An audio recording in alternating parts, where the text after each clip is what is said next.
नमस्कार दोस्तों, कैसे हैं आप। एक बार फिर से आपका चैनल पे स्वागत करता हूं। तो दोस्तों, आज की वीडियो के अंदर हम सॉल्व करने वाले हैं जामिया मिलिया इस्लामिया यूनिवर्सिटी के बीए ऑनर्स इंग्लिश का एंट्रेंस एग्जाम, जो इस साल का पेपर था 2025 का। उसका जो ऑब्जेक्टिव पार्ट होता है 40 के 40 क्वेश्चंस आज की वीडियो में मैं सॉल्व करने वाला हूं।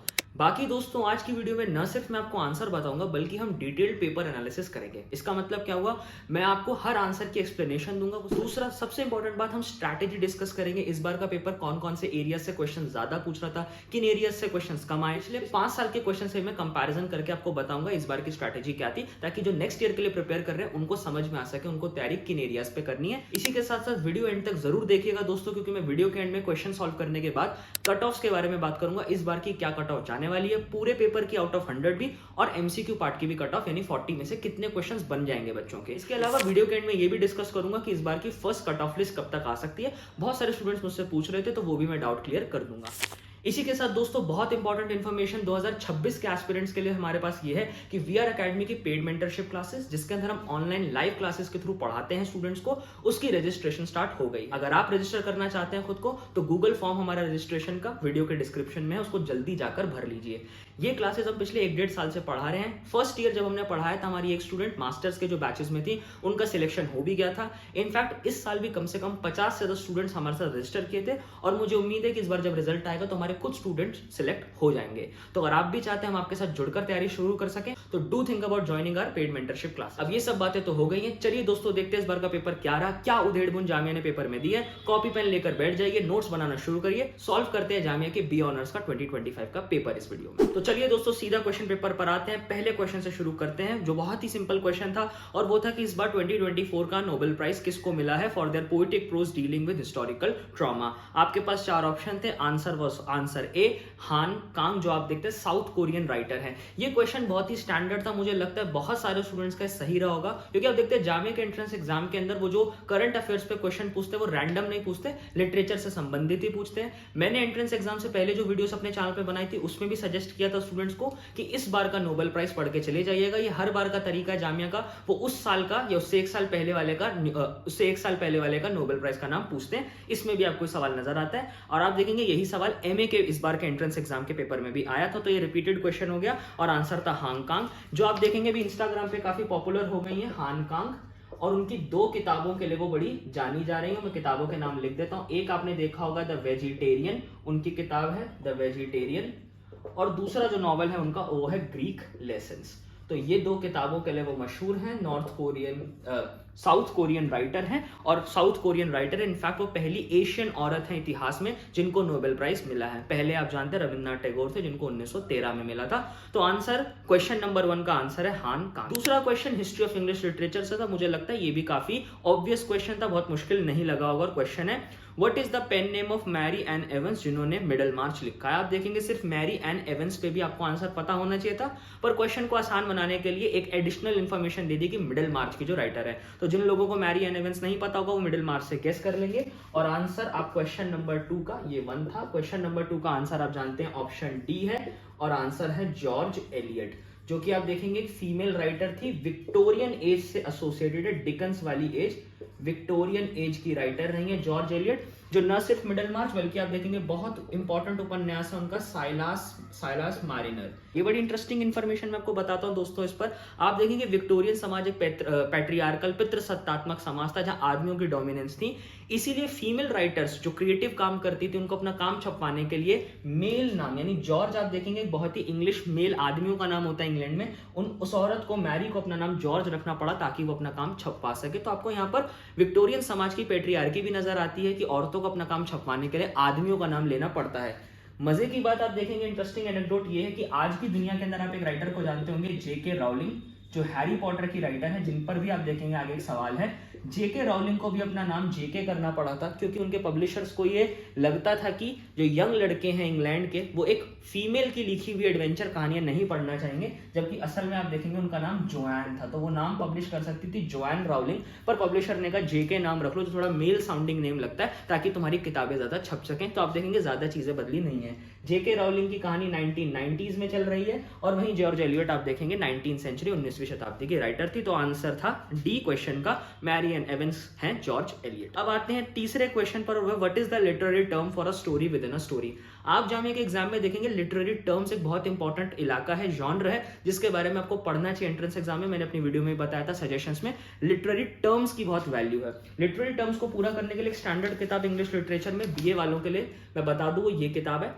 क्योंकि मैं जब इस बार बीए के स्टूडेंट्स को पढ़ा रहा था, मैं जानता हूँ वो 12th के आए हुए बच्चे होते हैं, उनको इतना अंदाजा नहीं होता खासतौर पर लिटरेचर का कि लिटरेचर में क्या पूछते हैं। क्योंकि आप देखेंगे एनसीईआरटी के बेसिस पर, जो आपका एनसीईआरटी 12th का सिलेबस है, उसके बेसिस पर आप इंग्लिश लिटरेचर का एंट्रेंस एग्जाम, चाहे वो जामिया का हो या फिर आप देखेंगे वो सीयूईटी हो, आप क्रैक नहीं कर सकते, क्योंकि उसको एक लिटरेचर की समझ, history of English literature, all literary terms की समझ जरूरी है। तो जो लोग तैयारी कर रहे हैं अगले साल के लिए, ये किताब बड़ी जरूरी है आपके लिए, आप इससे पढ़िए। ये जो थर्ड क्वेश्चन है फ्रेम नैरेटिव वाला कि literary term story with in a story, जिसका आंसर फ्रेम नैरेटिव है, वो इसी किताब से पूछा गया। इसके अंदर आप देखेंगे पूरी एक डिक्शनरी है लिटरेरी टर्म्स की, जिससे कई सवाल आते हैं। तो ये एक ऐसी किताब है जो आप खरीद लीजिए और रख लीजिए। तो क्वेश्चन नंबर 3 पर आता हूँ, इसको थोड़ा सा इरेज कर देता हूँ समझाने के लिए। फ्रेम नैरेटिव के बारे में क्वेश्चन पूछा गया है और क्वेश्चन कह रहा है what is the literary term for a story with in a story. कहानी के अंदर एक जब कहानी सुनाई जाती है तो उस टेक्निक को क्या कहते हैं। आंसर है बी, वो है फ्रेम नैरेटिव। अगर आपको इसका एग्जाम्पल देखना है, फ्रेम नैरेटिव आंसर है। एक फ्रेमिंग स्टोरी होती है और उसके अंदर असल स्टोरी होती है। इसका इंग्लिश लिटरेचर में अच्छा एग्जाम्पल है Canterbury Tales by Geoffrey Chaucer. Canterbury Tales एक बड़ी लंबी कविता है, इंग्लिश की सबसे इंपॉर्टेंट फर्स्ट कविता मानी जाती है मॉडर्न पोएट्री में, और ये किसकी है, जेफरी चौसर की कहानी है। और ये भी कई बार एमसीक्यू आपसे पूछा गया है, जेफरी चौसर की कैंटरबरी टेल्स। ये कैंटरबरी टेल्स किसने लिखा है। कैंटरबरी टेल्स एक फ्रेम नैरेटिव आपको नजर आता है, उसमें पिलग्रिम्स है यानी तीर्थ यात्रा करने वाले लोग हैं। बेसिक कहानी है कि तीर्थ यात्रा के लोग कैंटरबरी की दरगाह पर कैंटरबरी जा रहे हैं और रास्ते में वो सबको 4-4 कहानियां सुनानी है। तो फ्रेम नैरेटिव आप देखेंगे उस कहानी में क्या कि लोग हैं जो एक जगह से दूसरी जगह तीर्थ यात्रा पे जा रहे हैं, रास्ते में वो एक पब में रुकते और पब में उन सबको कहानियां सुनानी है। तो उनकी कहानियों के अंदर हमें कहानी में चले जाते हैं, कुछ कुछ इंसेप्शन जैसा है दोस्तों, सपने में सपने, सपने में सपना। तो फ्रेम नैरेटिव एक तरीका होता है। भारत में अगर आपको देखना, Mahabharat is a great example. Mahabharat की जो एक्चुअल कहानी है वो आप देखेंगे पांडव और कौरवों की लड़ाई है, लेकिन आप जब फ्रेम नैरेटिव देखते हैं तो उसमें है कि वेद व्यास जो है वो गणेश को कहानी सुना रहे हैं महाभारत की। तो जो वेद व्यास और गणेश की स्टोरी है वो फ्रेमिंग स्टोरी है और उस कहानी के अंदर फिर हमें महाभारत की कहानी नजर आती है। तो वही क्वेश्चन था, वो कौन सा लिटरेरी टर्म है जो बताता है story with in a story. Third question है, ये उन स्टूडेंट्स को अटेम्प्ट करने में मुझे लगता है आसानी हुई होगी जिन्होंने मेरी एग्जाम से पहले मैंने एक वीडियो निकाली थी हिस्ट्री ऑफ इंग्लिश लिटरेचर के सबसे मोस्ट इंपॉर्टेंट एमसीक्यू जो मेरे चैनल पे अवेलेबल है। उसमें मैंने कैंटरबरी टेल्स के बारे में पूरा बताया था, इनफैक्ट फ्रेमिंग नैरेटिव के बारे में भी समझाया था कि पूरी कहानी कैसे सुनाई गई है, उसका स्ट्रक्चर कैसा है। तो आई होप उनके लिए आसानी हो। अब फटाफट से आते हैं चौथे क्वेश्चन पर, और आप बड़ी इत्तेफाक की बात है कि चौथे क्वेश्चन का भी जो आंसर था मैंने उसी वीडियो में डिस्कस किया था, तो आपने नहीं देखी तो देख लीजिए। फोर्थ क्वेश्चन है, डिवाइन कॉमेडी नाम की जो कविता है, जो एपिक पोएम है, वो ओरिजिनली किस जबान में लिखी गई। मैंने इस कविता के बारे में बात की थी। ऑप्शंस है फ्रेंच, ओल्ड इंग्लिश, इटालियन या Latin. Answer is obviously Italian. आप देखेंगे जो डिवाइन कॉमेडी है ये दांते साहब ने लिखी है, जो इटालियन रेनेसा के साथ एसोसिएटेड थे। तो इटालियन रेनेसा पोएट है, इटालियन रेनेसा। डिवाइन कॉमेडी क्योंकि बड़ी इंपॉर्टेंट कविता है, इनकी सबसे ज्यादा जानी जाती है। 3 हिस्से ही मैंने बताए थे, परगेशियो, इन्फर्नो और पैराडीसो। इस कविता के बारे में बात की थी तो इटालियन जबान में लिखा गया क्योंकि दांते इटालियन रेनेसा से जुड़े हुए इंसान थे, इटालियन आदमी थे। रिलीजियस कविता है, बहुत जरूरी है, क्लासिकल लिटरेचर में पूछा जाता है। फटाफट से आते हैं फिफ्थ क्वेश्चन पे, which Shakespeare play features the character Rosencrantz and Guildenstern. I think ये थोड़ा बहुत डिफिकल्ट हो सकता है कुछ स्टूडेंट्स के लिए, क्योंकि उन्होंने शेक्सपियर के प्लेस तो पढ़े हुए पर यहाँ थोड़ा कैरेक्टर्स पे पूछ लिया गया। तो जिन्होंने थोड़ा प्ले का प्लॉट नहीं जाना होगा, कैरेक्टर्स नहीं जाना, खासतौर पर जिनका नाम लिया गया कैरेक्टर्स का वो एकदम टाइट्यूलर कैरेक्टर्स नहीं है। तो ऑप्शन है कि शेक्सपियर के किस नाटक के अंदर रोजनक्राट और गिल्डनस्टन के कैरेक्टर्स थे, Othello, Macbeth, Tempest and Hamlet. Answer is obviously Hamlet. Hamlet में वो 2 कैरेक्टर बड़ा फनी कैरेक्टर होते हैं, रोजनक्राट और गिल्डनस्टन, जो असल में आप देखेंगे हैमलेट के जो चाचा है क्लॉडियस, उन्होंने हैमलेट पे निगरानी रखने के लिए इन 2 बंदों को रखा होता है। और यही कैरेक्टर्स के नाम पर एक बड़े फेमस प्ले राइट हुए। फिफ्थ क्वेश्चन पे मैं बता रहा हूँ, टॉम स्टॉपर्ड एक बड़े फेमस ड्रामेटिस्ट हैं इंग्लैंड के, उन्होंने बहुत फेमस नाटक इन्हीं 2 कैरेक्टर्स के, जो हैमलेट के कैरेक्टर्स हैं, इन्हीं पे लिखा हुआ है, रोजनक्राट्स एंड गिल्डनस्टर्न आर डेड। ये काफी फेमस नाटक है टॉम स्टॉपर्ड का, जो इन्हीं 2 कैरेक्टर्स पे लिखा गया, जो एक हैमलेट की रीवर्किंग है। तो आपको समझ आ रहा है, रोजनक्राट और गिल्डनस्टन हैमलेट नाटक के कैरेक्टर्स हैं। अगर आपने शाहिद कपूर वाली पिक्चर हैदर देखी, जो हैमलेट की एडेप्टेशन है विशाल भारद्वाज की, तो उसमें सलमान एंड सलमान 2 कैरेक्टर्स का आप देखेंगे बड़ा फनी कैरेक्टर्स हैं, वो यही है रोजनक्राट और गिल्डनस्टन, जिनको वो सलमान एंड सलमान कहते हैं उस फिल्म के अंदर। 6th क्वेश्चन पर आते हैं, who is the author of the best selling help book. I mean it's very easy, अगर आप मेट्रो स्टेशन से भी रोज गुजरते हैं, कम से कम आसपास की किताबें देखते हैं, सोशल मीडिया चलाते हैं भाई, तो 6th का आंसर आपके लिए बिल्कुल मुश्किल नहीं रहा होगा। एटॉमिक हैबिट्स है, बेस्ट सेलिंग बुक है, अमेजॉन पे भी आपको टॉप में मिलेगी और answer is James Clear which is option B. Mark Manson हो नहीं सकता, Mark Manson is the writer of that self help book The Subtle Art of Not Giving a Fuck and everything is fuck, तो वो वाली किताब है, James clear option था। 7th पर आते द इटालियन और पेट्रार्कन सोनेट। अगेन ये थोड़ा सा टेक्निकल लिटरेरी टर्म्स वाला क्वेश्चन है, अगेन मैं यही किताब रेफर करूंगा, इस किताब को रेफर करिए दोस्तों, इसमें सोनेट वाली जो एंट्री है वो जरूर पढ़िएगा। और इसमें कह रहे हैं पेट्रार्कन सोनेट, पेट्रार्क आप देखेंगे इटालियन रेनेसा राइटर, अगेन दांते के साथ वाले इंसान है, जो दांते इटालियन रेनेसा के थिंकर है, उसी लिए आप देखेंगे पेट्रार्क, दांते, बोकाशियो भी मैंने रेफर किया था अपनी चौसर वाली वीडियो में पहले, तो उसी से संबंधित, उसी समाज, उसी क्लासिकल लिटरेचर से क्वेश्चन आ रहा है।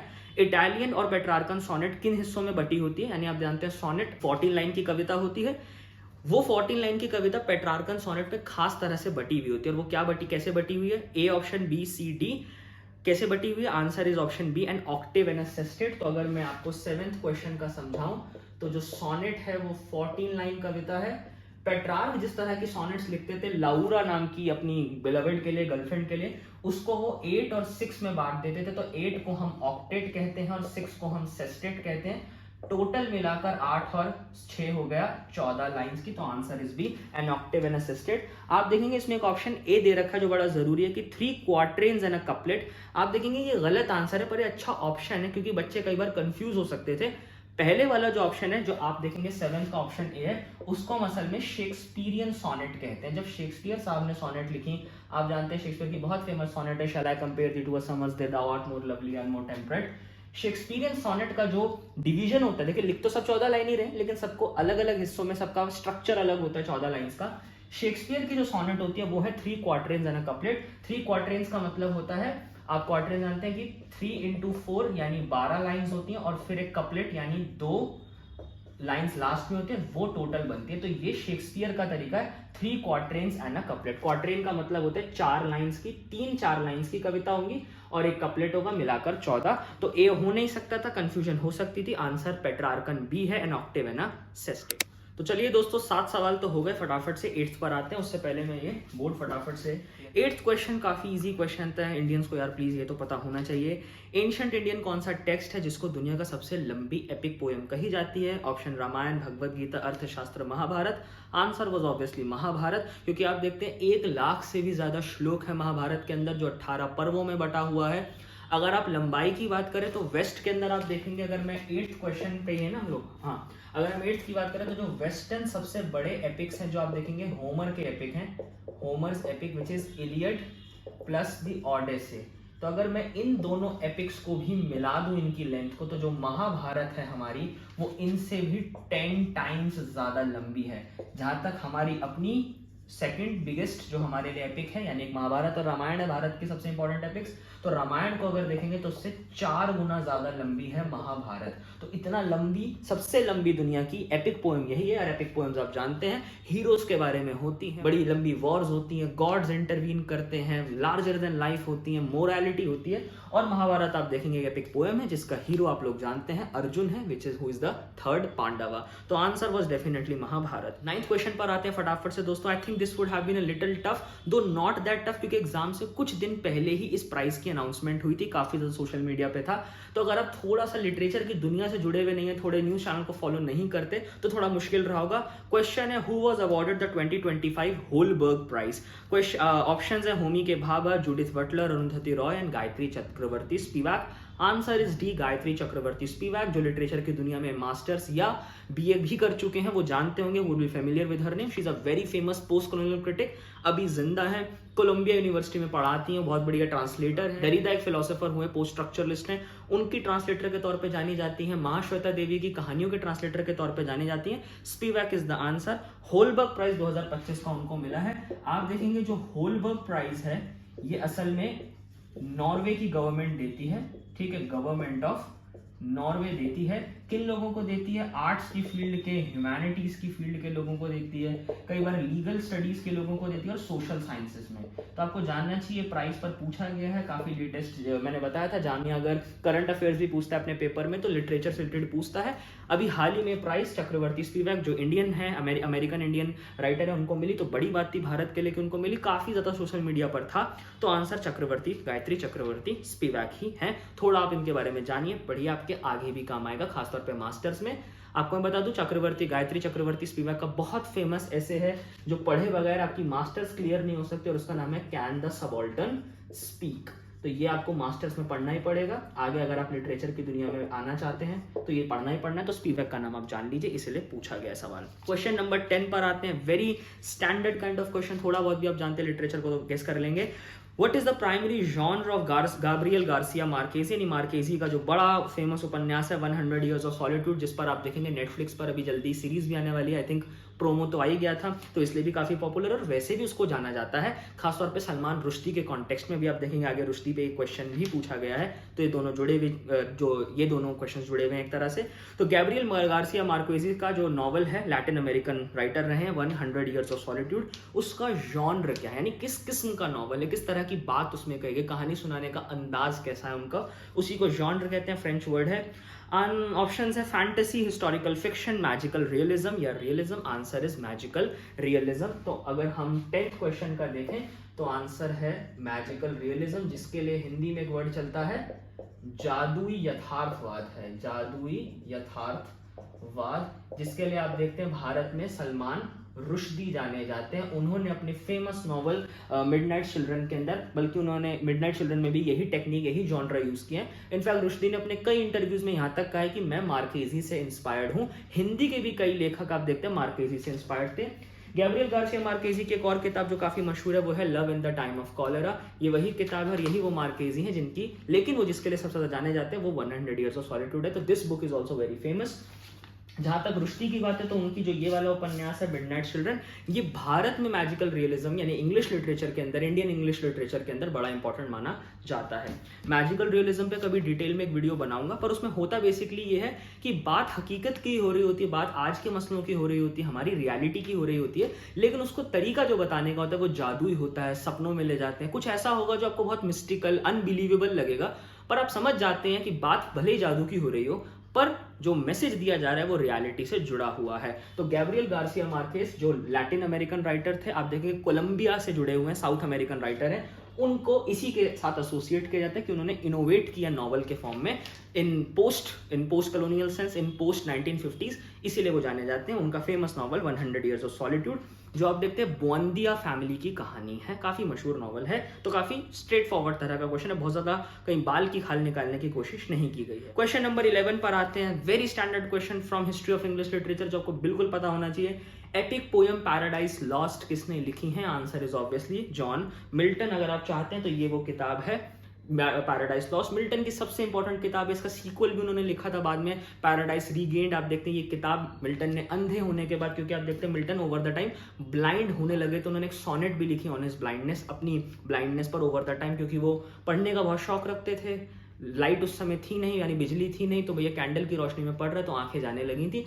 अंधे होने के बाद उन्होंने कविता डिक्टेट की, और ये कविता असल में बिब्लिकल स्टोरी है, जिसके अंदर आप देखते हैं fall of Adam and ewe, और उससे ज्यादा सेटन की कहानी है। और आप कुछ लोग कहते हैं कि इस कहानी का असली जो प्रोटैगनिस्ट है वो सेटन ही है। सेटन और गॉड के बीच की बात है कि पैराडाइज कैसे छूटा इंसानों से, वापस कैसे आ सकता है, उसमें सेटन का रोल क्या है। तो पूरी बिब्लिकल स्टोरी उन्होंने एक कहानी सुनाई, जिसमें बड़ी फेमस वो लाइन है जब सेटन गॉड को कहता है, it is better to reign in hell than to serve in heaven. नर्क में शासन करना बेहतर है जन्नत में सेवा करने से बेहतर। तो very fascinating portrayal of Satan is seen in this epic poem by John Milton. तो आंसर सिंपल था, पैराडाइज लॉस्ट का जॉन मिल्टन ने लिखे, बाकी सारे हैं नहीं। 12th क्वेश्चन पर आते हैं। ये इंडियन लिटरेचर पर पूछा गया क्वेश्चन, और अगेन लिटरेरी जिसको करंट अफेयर्स कह सकते हैं, अवार्ड्स पे जो क्वेश्चन आप देख रहे हैं, बार बार अवार्ड्स पे क्वेश्चन आ रहे हैं। एक तो रेलेवेंट जामिया क्वेश्चंस पूछते हैं कि इस साल लेटेस्ट अवार्ड्स किसको मिले, दूसरा अवार्ड्स की हिस्ट्री से भी पूछ लेते हैं, खासतौर पर अगर वो भारत के कॉन्टेक्स्ट में जीता हुआ कोई अवार्ड हो, कि कोई पहला अवार्ड शायद किसी इंडियन को मिल गया हो, उसके कॉन्टेक्स्ट में 12th क्वेश्चन है, किस इंडियन ऑथर को बुकर प्राइज मिला था किताब the God of small things के लिए। ये काफी आसान कर दिया है उन्होंने क्वेश्चन। वो सिर्फ ये भी पूछ सकते थे कि फर्स्ट इंडियन कौन है जिसे बुकर प्राइज मिला है, पर उन्होंने आंसर को आसान गेस कर लें क्यू के तौर पर दिया, गॉड ऑफ स्मॉल थिंग, जो कि बहुत फेमस किताब है भारत में। और आप आंसर जानते हैं, अरुंधति रॉय हैं, जिनको आप देखेंगे 1997 के अंदर पहली इंडियन वो बनी जिन्हें बुकर प्राइज मिला। गॉड ऑफ स्मॉल थिंग्स की कहानी है जो आप देखते हैं कास्ट के मुद्दे पर है। अम्मू नाम की कैरेक्टर है, राहेल उसमें एक कैरेक्टर है, उन पर बनी हुई किताब है, काफी मशहूर है। अरुंधति रॉय उसी से काफी फेमस हुई थी। 13 क्वेश्चन पर आते हैं। A very again simple question, बहुत ज्यादा पढ़ी जा रही है किताब आज के टाइम पर, और आंसर है फ्रांस काफ्का, और वो है who wrote the trial, a novel published posthumously, यानी मरने के बाद, राइटर की मौत के बाद छपा। आंसर काफ्का है, जो काफी ज्यादा लोग इस समय आज की जेनजी जो है वो रिलेट करती हैं। आपको मेट्रो स्टेशन के बाहर जो किताबों का केओस रहता है उसमें किताब आसानी से मिलेंगी, बहुत लोग इस किताब के बारे में अब बात कर रहे हैं। 14th क्वेश्चन है, किस ऑथर ने एक डिस्टोपियन वर्ल्ड क्रिएट किया अपने नॉवल द हैंडमेड्स टेल पर। ऑप्शन है Margaret Atwood, Sylvia Plath, Octavia Butler, Ursula K Le Guin. Answer is obviously Margaret Atwood. ये भी काफी आसान क्वेश्चन है मेरे हिसाब से। First of all, handmaid's tale के लिए ही मार्गरेट एटवुड को जाना जाता है सबसे ज्यादा, वो एसोसिएटेड है। दूसरा, हैंडमेड टेल अपने आप में काफी मशहूर किताब है। और तीसरा, इस पर अमेजॉन पर एक पूरी वेब सीरीज बनी हुई है, नहीं देखी तो जाकर देख लीजिए। ये एक डिस्टोपियन टेल है, यानी भविष्य के अंदर एक समाज ऐसा सोचा गया कि जब औरतों के राइट्स छीन लिए जाएंगे, और एक फेमिनिस्ट नॉवल है, औरतों को कंटेक्स्ट में रखते हुए। इसकी प्रोटैगनिस्ट है ऑफरेड, उसी के बारे में पूरी कहानी सुनाई गई है। कैसी दुनिया इमेजिन कर रही है मार्गरेट एटवुड, जहां पर औरतों के सारे हक छीन लिए गए हैं।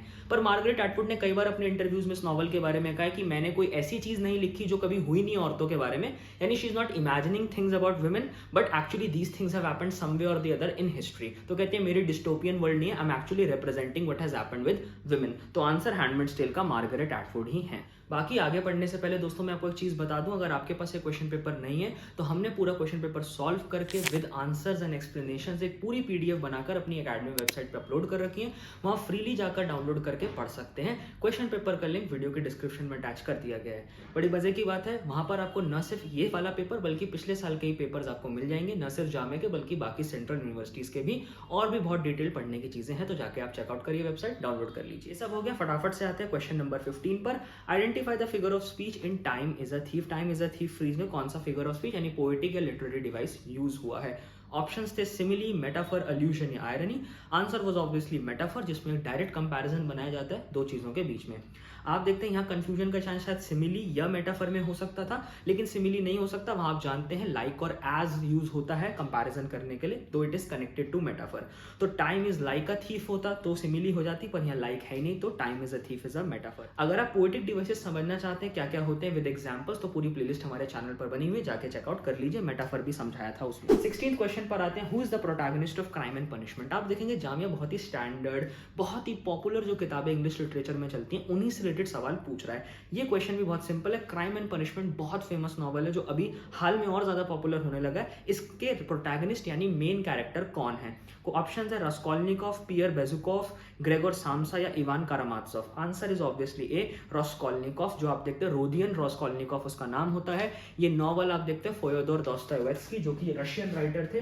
तो 16th क्वेश्चन का अगर आप देखते हैं, आंसर का जो टाइम एंड पनिशमेंट है उसके राइटर का नाम आप लोग फ्योदोर दोस्तोयेव्स्की है राइटर का नाम। जो आप देखते हैं अभी एक किताब बड़ी मशहूर हो रही है सोशल मीडिया पे, व्हाइट नाइट्स। मैंने बहुत सारी अपने फ्रेंड्स के स्टेटस में देखा है, वो ब्लैक कलर की पेंगुइन ब्लैक एडिशन में आता है, उसको रखकर कॉफी वॉफी के साथ तस्वीरें लोग डालते हैं। वो यही राइटर है फ्योदोर दोस्तोयेव्स्की की किताब व्हाइट नाइट्स, और यही वो राइटर है जिन्होंने क्राइम एंड पनिशमेंट लिखी है। जो आप देखते हैं 1866 का इनका उपन्यास है। रास्कोल्निकोव उसका प्रोटैगनिस्ट है, जो एक पॉन ब्रोकर को मार के गिल्ट क्राइम उस पर लिखा हुआ उपन्यास है। 17th क्वेश्चन पर आते हैं, कौन से नोबेल लॉरिएट हैं जो अपनी powerful exploration of black identity के लिए जानी जाती है, खासतौर पे नॉवल बिलवेड में। तो क्वेश्चन एकदम सिंपल हो गया आपके लिए, बिलवेड नॉवल किसने लिखा है। आप देख रहे हैं जामिया वाले क्वेश्चन थोड़ा सा मुश्किल बनाते हैं, लेकिन वो फिर वो हिंट के तौर पर आपको किताब का नाम दे देते हैं जिससे आप गेस कर सकते हैं। Answer is B, Toni Morrison. जो आप देखते हैं अगर 17th क्वेश्चन है,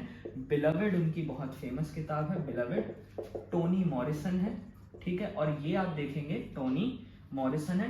एफ्रो अमेरिकन एक्सपीरियंस के बारे में लिखती हैं। एफ्रो अमेरिकन फेमस राइटर जिनको नोबेल प्राइज भी मिला, एफ्रो अमेरिकन राइटर रही हैं।